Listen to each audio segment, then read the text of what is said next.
The SEC is obviously the biggest brand in college football when it comes to conferences, but there are always a couple of teams that are just not able to get things done. Besides one good stretch with Dak Prescott and Nick Fitzgerald, for the most part, Mississippi State football has been irrelevant the last 15 years. While we have seen other SEC stragglers start to become a bit more competitive, like Tennessee, Vanderbilt, and Texas A&M, it feels like Mississippi State is just sort of stuck in limbo right now. They can't seem to get any better, and while they're getting more talent and competing against the big boys, they just never win the actual games. They're kind of unique compared to other SEC schools in the fact that they're not a huge university and they're not in a super large city. On top of that, they don't have a lot of football history, so they're instantly behind with the rest of the conference. That doesn't mean they were always bad though, as just over a decade ago, they were actually one of the few teams in the running for the first college football playoff. We all remember them being ranked number 1 at one point, but they ended up going 10-3 and missed the SEC title game altogether.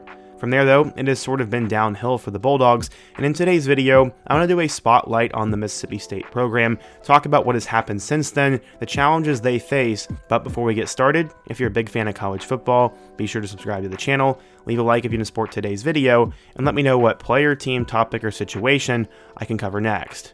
Now let's go ahead and get started and talk about Mississippi State football.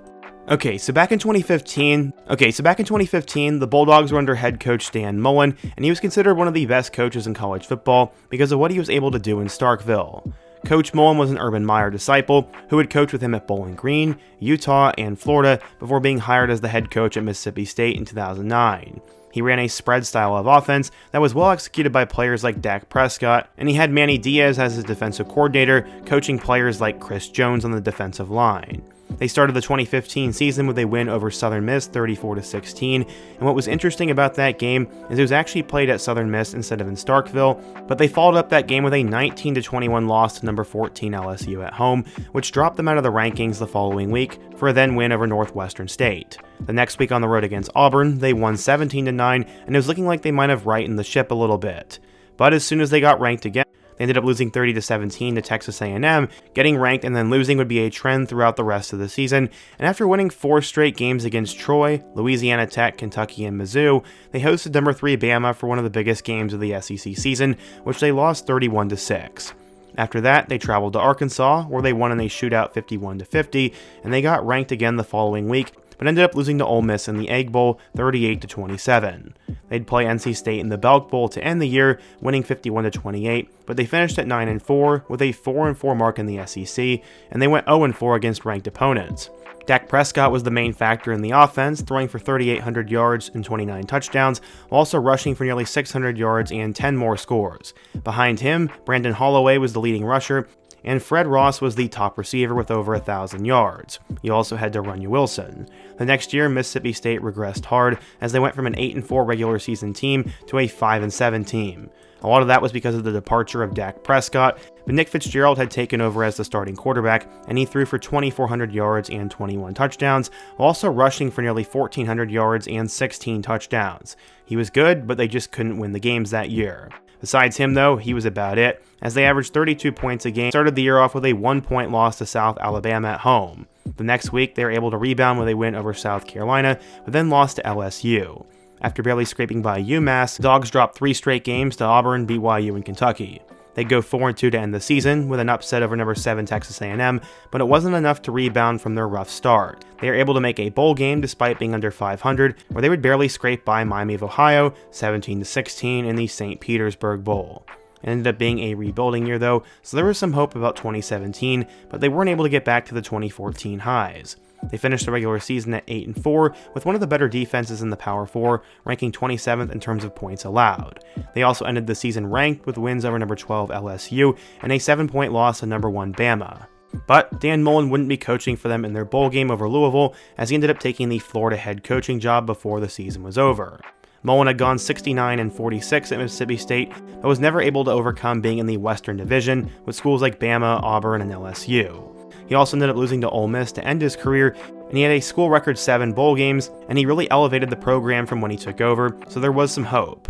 While Mullen was a good coach for Mississippi State, when it came to recruiting, he didn't sign a ton of 5-stars, but his staff was able to elevate them into good players more often than not.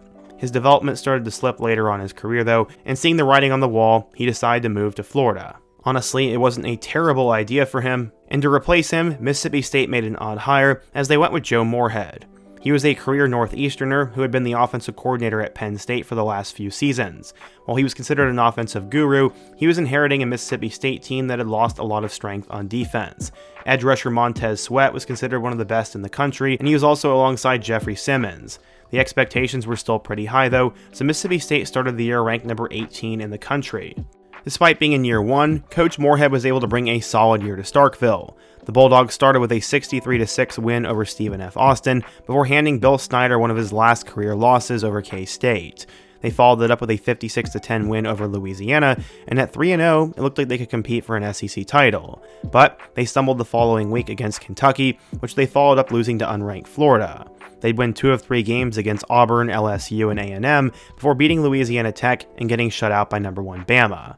It wasn't the defense's fault though, as they finished second in the entire country in terms of points allowed with 13.2 points per game.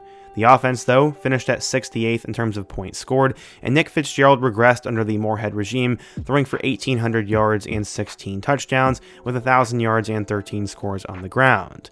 Kylan Hill ended up breaking out at running back, but the passing game just wasn't there. They were pretty one-dimensional, and teams knew exactly what they were going to do. They would blow out Arkansas and Ole Miss to end the year before losing to Iowa in the Outback Bowl, but there were still some thoughts from outside Starkville that the Bulldogs could develop into one of the better teams in the SEC.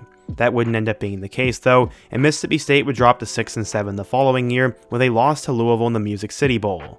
They had one of the worst offenses and one of the worst defenses in college football, and Nick Fitzgerald left, and they were left with Garrett Schrader and Tommy Stevens. Neither of those two guys were all that good, and after starting the season 3-1, their only loss came at home to K-State, and then they go 1-5 over the next stretch. They finished the year with a win over Abilene Christian and a 1-point win over Ole Miss, and after their bowl game, Mississippi State would fire Joe Moorhead after 2 seasons, and then made another interesting hire with Mike Leach.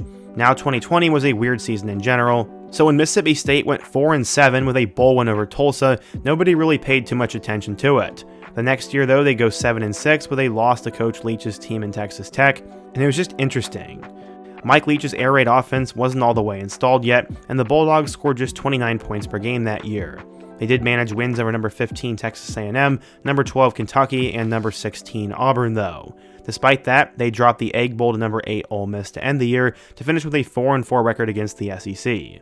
The next year, Mississippi State would improve to 9-4 with a Reliquist Bowl victory, as quarterback Will Rogers had video game-like numbers, including leading the country in completions and attempts. He finished with almost 4,000 passing yards, 35 touchdowns, and 8 interceptions. They finished the season ranked number 20 in the final polls, and they were building momentum towards the 2023 season.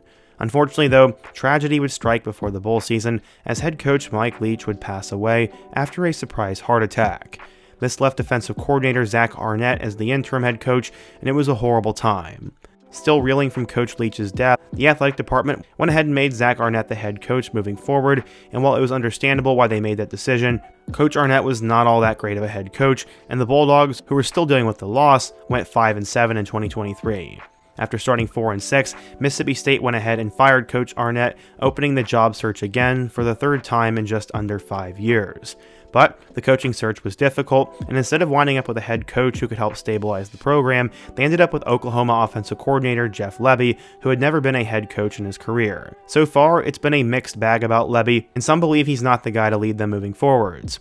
He took the team to a 2-10 record in 2024, which was their worst season since 2003. After starting the season with a win over Eastern Kentucky, Mississippi State lost 7 straight games, and their next win came against UMass, one of the worst teams in all of college football, before they lost 3 more to end the season. While Mississippi State did improve this year from 2-10 to 5-7, they still missed out on a bowl game and had one of the country's worst defenses for a second straight year.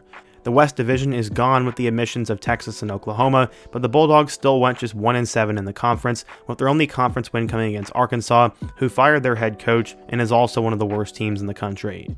Now, the team might have been better than their record if you look at the teams they played. They were able to beat a good Arizona State team and started the season 4-0. 5 of their 7 SEC losses came to teams that were ranked inside the top 25, but close losses to teams like Florida and Texas A&M don't mean much at the end of the year. Part of that is because of how difficult it is to recruit to Starkville. It's the definition of a small college town and a conference that has teams in huge metro areas like Austin, Tuscaloosa, and Nashville, as well as huge college towns like Athens and Oxford and Columbia. Mississippi State doesn't have the money in their program to compete with other teams in their conference, despite having a lot of money on their own. They continually have top 40 recruiting classes. The other teams they play are so far ahead of them that it's not really close in terms of competitiveness. But the real problem has been finding successors to Dan Mullen. Joe Moorhead was a weird culture fit in the SEC, and now he's much more at home coaching a team at Akron. Coach Leach was definitely one of the best coaches in the modern era, but he was also a weird fit at Mississippi State. And then Coach Arnett was just not ready to be a coach, especially in the aftermath of what happened. Jeff Lebby might be an offensive guru, but I also don't know if he's cut out to lead a team in the SEC of Mississippi State's caliber. I think they'll be on the lookout for another head coach after next year, and in my opinion, they need to go all in on Kamario Taylor, who's the future at quarterback and could be the most special Bulldog since Dak Prescott. I know that's high expectations, but I do believe that. For now, Mississippi State went from a team that was doing pretty solid a decade ago to now being on the downfall and one of the worst. But what do you guys think? If you're a Mississippi State fan, what has gone wrong for the program? How do you fix things, and what happens next year? Be sure to let me know down below, leave a like if you want to support today's video, subscribe if you're new, and check out some of the videos on the end screen. Hope to see you guys again soon, but until next time, peace.